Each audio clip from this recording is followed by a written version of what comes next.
Good morning guys, good morning everyone. Kumusta kayong lahat? Tingnan yung mga sinampay ko. Dito ko nilagay sa loob yung mga sinampay ko, nilagay ko sa loob ng kwarto. Para dito matutuyo. Kasi sa labas kasi wala kasi akong dryer. Nasira yung dryer ng machine ko, ng washing machine. Kaya dito ko nilagay sa loob. Sa loob ng kwarto ko. Mag-almusal muna tayo kasi marami tayong ganap ngayong araw. Ngayong araw nga, weekend dito sa ibang bansa. Instead na magpahinga tayo, dahil weekend, kagabi nag-rush ako kagabi ng laba kasi alam ko ngayong araw, Friday, may ganap na naman tayong catering. May sideline na naman tayong catering. Wala naman tayo gagawin. Kaya mag part-time tayo mamaya catering, may may schedule. Mag-almusal tayo guys.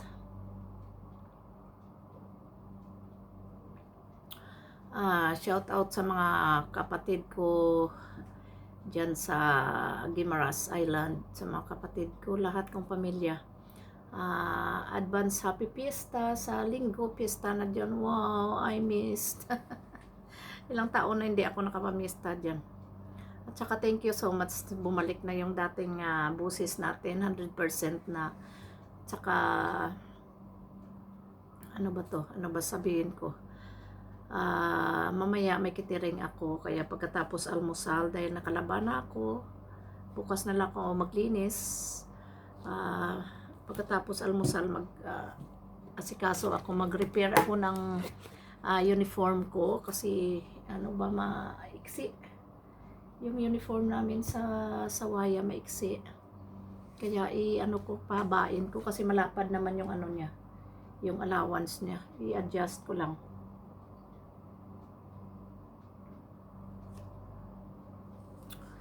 Tapos natin almusal. Yan ang natin. Tapos mag-asikaso sarili natin.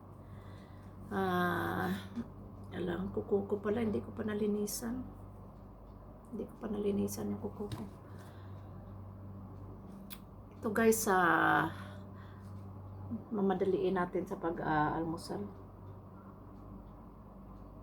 Yung kape, ngayon magkakape ako kasi may ako ngayon, mamaya may schedule sa catering para hindi tayo antukin.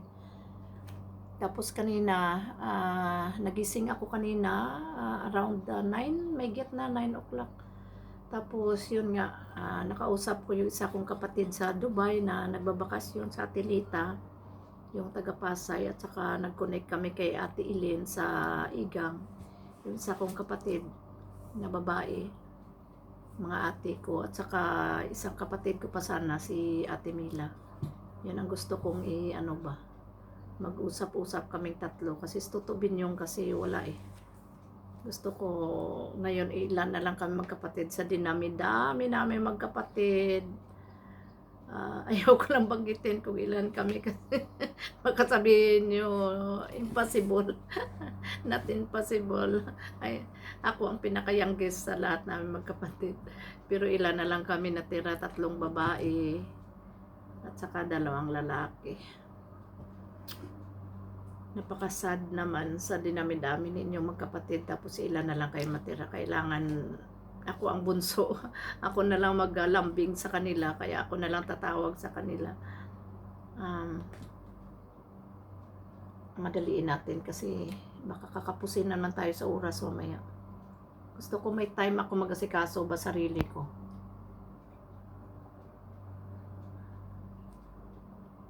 Pabalikan ko kayo guys sa mag-tie ako ng uniform ko.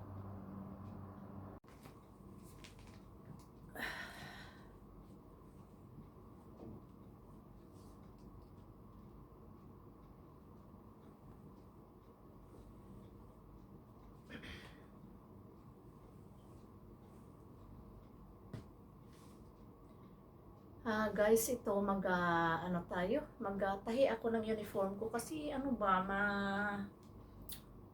tawag to? Maiksi? Parang naasiwa ako yung uniform ko maiksi. Kaya ito nga sinasabi ko kanina. Ah, kasi mamaya may service. Tapos yung uniform ko maiksi. Kaya sabi ko, tayian ko kunti. Parang ako naasiwa. Totoo lang. Sana yung ano ko, saglit lang po. Kunin ko yung ano ko. Yung nilalagyan ko ng mga pin. May oras pa naman tayo. 1, 2, 3, 4. May oras pa ako, mga 3 hours. Mahaba-haba pa.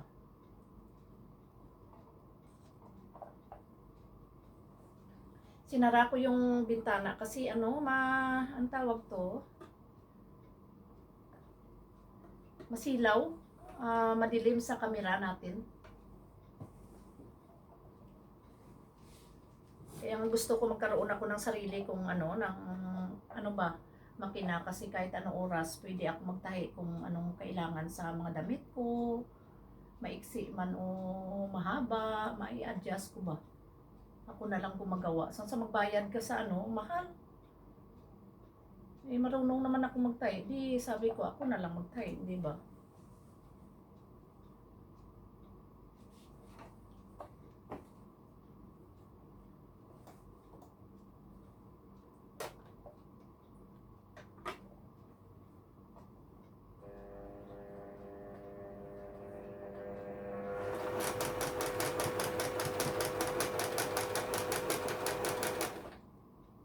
Tingnan natin kung okay.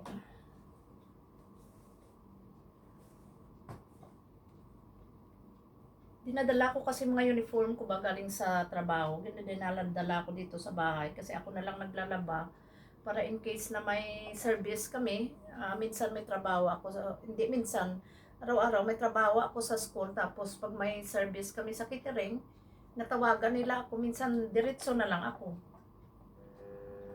Nagpapababa na lang ako sa service namin sa sa school, sa bus stop. Tapos nag-aabang ako doon ng taxi pa uwi. Ay papunta sa trabaho.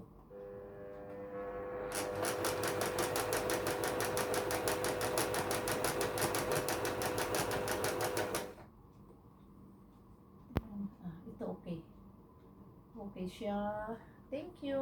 Kasi ang ganda ng ano niya, ng daan ng makina ko. Kasi hindi ba sabi nila, pag bira mo lang ginagamit yung mga gamit na pangkuryente, masisira. Pero thank you naman.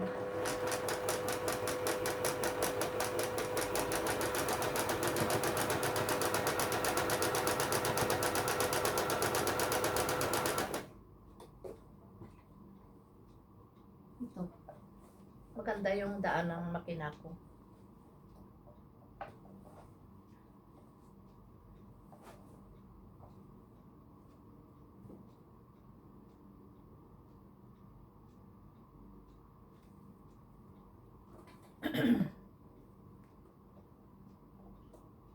Kasi sa 2 araw kong pahinga sa bahay, maglaba lang ako, maglinis sa weekend ko. Kasi, kaya yan minsan, mas mabuti pa makitering na lang ako. Pagtapos ko laba, nakapira pa ako, di ba? Sa maglakwat sa kagastos lang.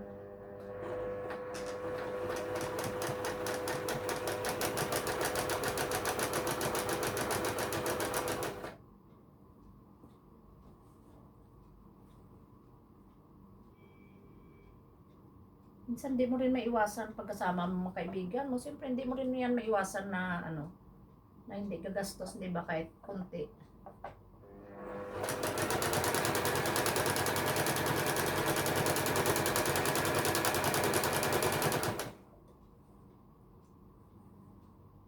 Ang ganda ng daan ng ko, makina ko. As in, thank you.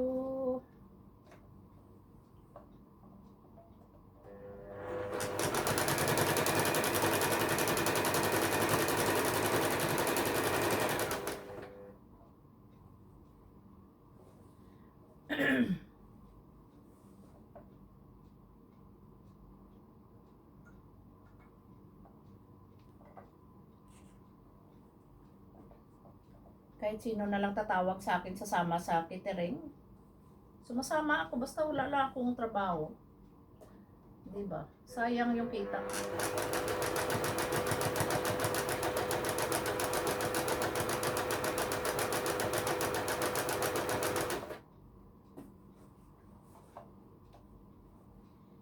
Yan minsan, pag wala na talaga, pag walang service na weekend dito, yan, pupunta ako, sama sa mga kaibigan ko, punta ako sa bahay nila, basta kakain lang, wala lang, ano na, monkey business ba?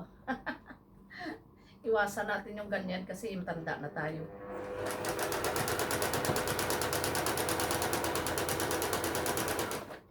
Saka, totoo naman, di ko naman talagang gagawin yan. Hindi ko naman gawain pala. Kilala pamilya natin sa probinsya tapos sa ibang bansa pala gumagawa tayo na hindi maganda, may mga anak pa tayo. Tayo ang tularan ng mga anak natin, di ba? May kasabihan kung ano daw ginagawa ng magulang. The day coming, ang mga anak natin ganyan din gagawin. Hindi natin masisi sarili na ilan, di ba?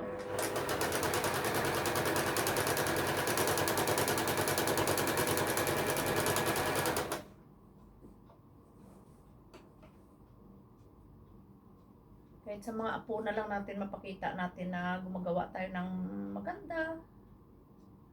Tularan tayo ng mga apo natin.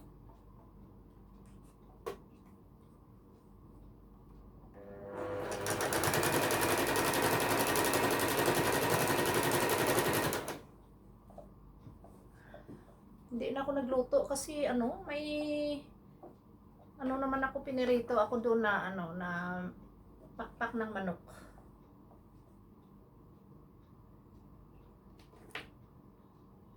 Nakarang araw kasi kagabi hindi naman ako kumain dahil nga kumain kami kahapon, galing kami sa school. Dumaan kami ng mga kaibigan ko doon sa kasamaan ko sa school, dumaan kami sa Jollibee, doon kami kumain.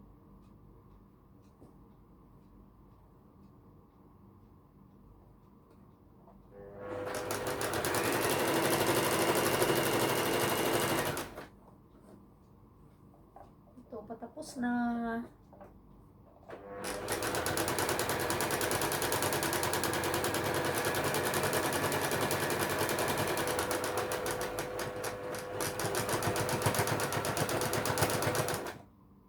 Tapos na. Thank you. Tapos na yung natin.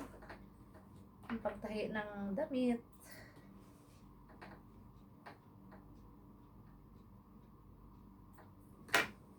Yan, tapos na. Paplantsahin ko na lang to para mag-form siya yan. Hindi, medyo mahaba na. Grabe kasing kiti. Ang ang iksi. Tapos padaanan ko dito yung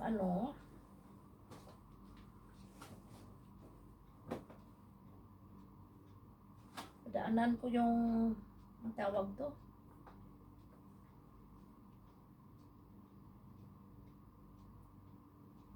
Wait. Padaanan ko yung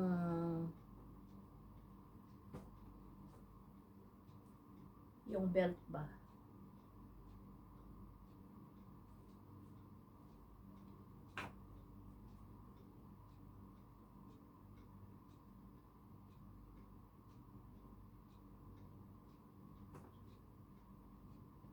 Para hindi siya magtastas.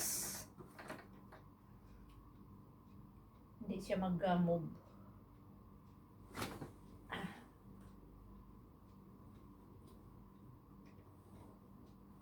Ay, mahirap pa. Mahirap na masarap sa ibang bansa.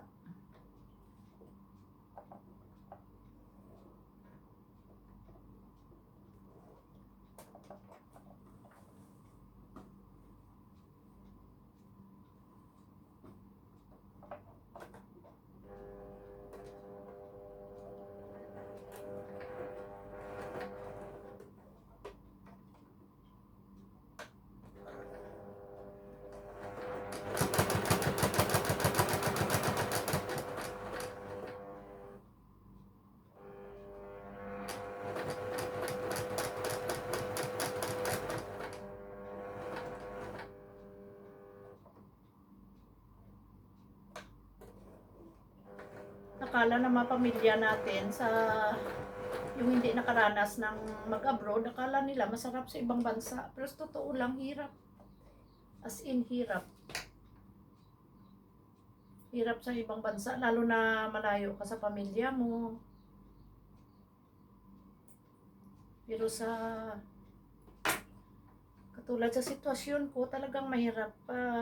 Hindi ko man may kwento sa inyo sa ngayon kasi nga yung mister ko Arabo, mahirap na magkaroon ng problema. As in, the day come na siguro may kwento ko rin sa inyo, pero sa ngayon wag muna kasi private muna.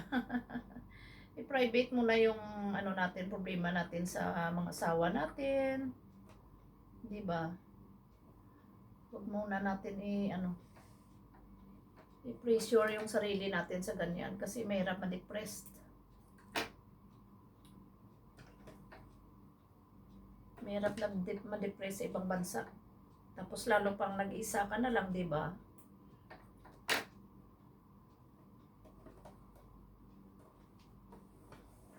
Ay, thank you.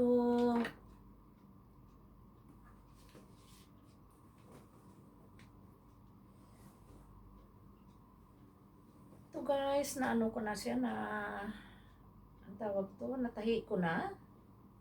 Okay, tapos tapos na. Tapos na, tsaka samahan nyo ko mamaya. Mag-prepare tayo maya punta sa trabaho. Continue natin hanggang sa trabaho. Hanggang para makita nyo kung anong ginagawa natin doon sa catering. Okay. Thank you.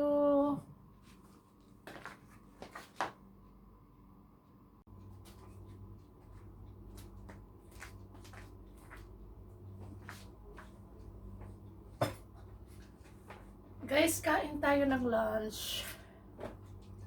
Tapos kain prepare tayo sa pagpunta sa work.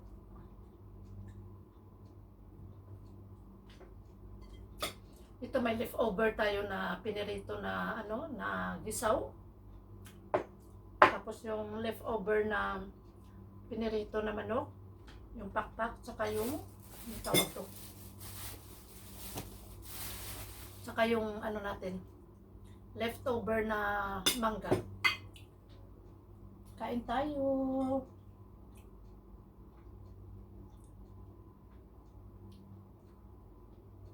Kain tayo lunch para hindi tayo gutumin. Kakamay lang ako para dali. Hindi yung busog.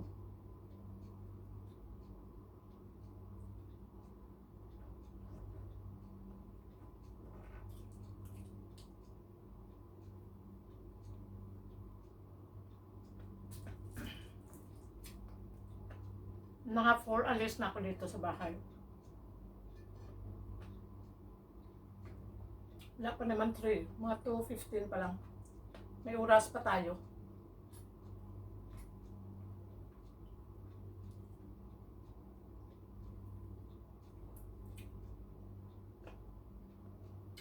Bukas na ako mamalingki. Bibili ng fish, punta sa fish market.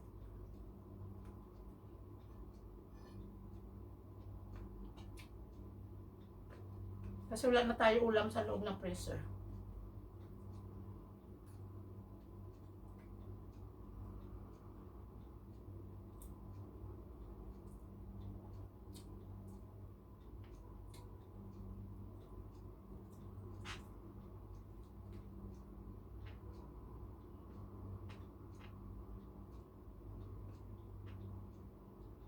Habang kumakain ako, nanood ako TV. Para ma-relax yung isip ko.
Pasensya na kayo, hindi ako nagsalita para makakonsentrate sa pag-lunch.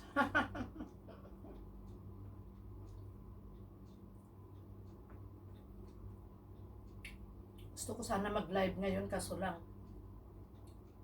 kulang tayo sa oras.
Ay, tumalsik.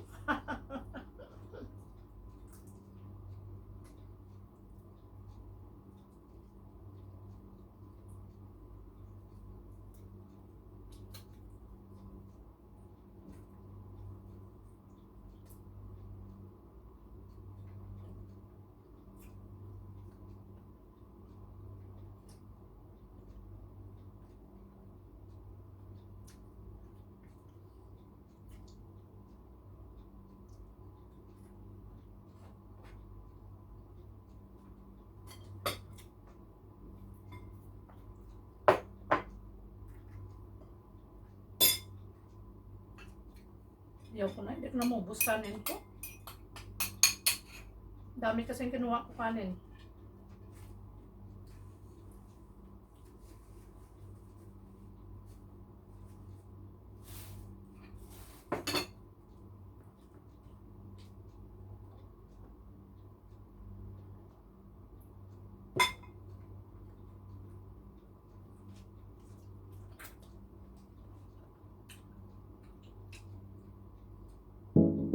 Asim.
Salamat sa pagsama sa atin sa lunch.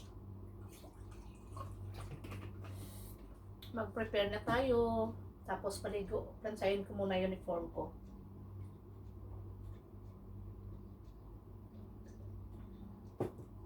Itong uniform ko na tinahit ko kanina. Thank you so much!